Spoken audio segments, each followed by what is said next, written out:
everyone, it's Amber, and today let's talk about Zatanna.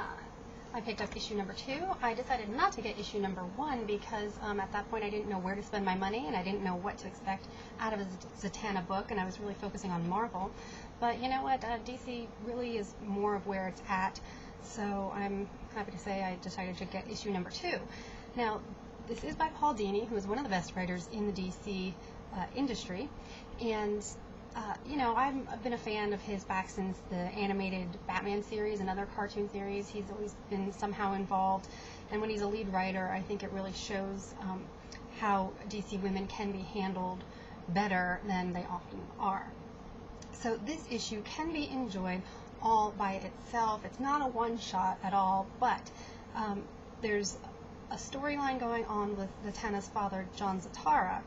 And you'll see by the end of this really isn't too much of a spoiler, he's sort of in this ghostly prisoner status with, that he's being sort of held captive, or his spirit is held captive by Brother Knight. So that's the grander story arc that's involved. But issue number 2 is really about this nightmare demon Fusili and his battles with Zatanna herself. So I do think that it's worth noting how important Pat Brusso's lettering is and how clear he made it. I'm very happy to say, because a lot of the speech bubbles, I don't even know if you'd call them speech bubbles, perhaps they're thought bubbles, happen when the characters are not on the panel. And so it's very important to know when it's Fusili's thoughts or Zatanna's thoughts, because when they're not there, you need to have some sort of distinction. So he does that by changing the colors of the boxes, and when Fusili is in the same panel, then the box itself is white, but he keeps a red, blurry, waving line around anything that's Fusili related. So I think that's well done. I think it's important to have good lettering. Now, Brother Knight is a really spooky, very scary sort of villain. He's, of course, got typical villain, bad skin, no skin, black mask, red skull looking sort of face. But, you know, and of course he's in a suit, because, heck, aren't all villains dressed well. Now, the way that Dini handles it, this is a very PG book. So even though he's a scary villain, he's not absolutely horrifically terrifying, as if somebody like Kevin Smith were writing the story. So I think that's a good point to bring up.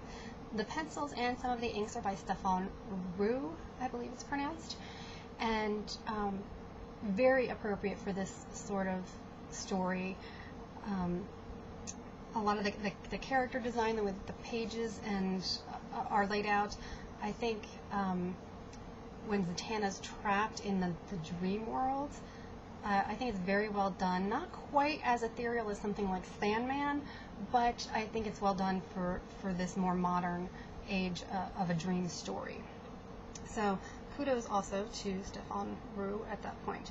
And one of the things that I did find cool, just a little, you know, tidbit, is if you take a close look at Zatanna's bed, it's actually these 4 large tree trunks, and the branches are all intertwined, and that's the 4-poster bed of hers is actually made out of trees, which I don't know that would really be appropriate for Zatanna, because she's not what you'd call, she's not like an elemental witch or something like that. She's a vaudeville style magician.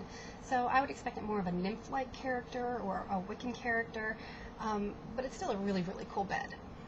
And when she's transforming from one outfit to another outfit, what Stefan Roux does is he makes her body visible so that you can see her shape, and you can see how sexy she is, but yet it's not revealing at all. So very PG, you know, safe if you want to, you know, sort of share this with your younger comic book fans. So happy to say Zatanna is definitely a must-read, still at the $2.99 cover price, which is rare these days. So it's a high recommendation. Thanks for joining me, and don't forget to check out amberunmasked.com for more.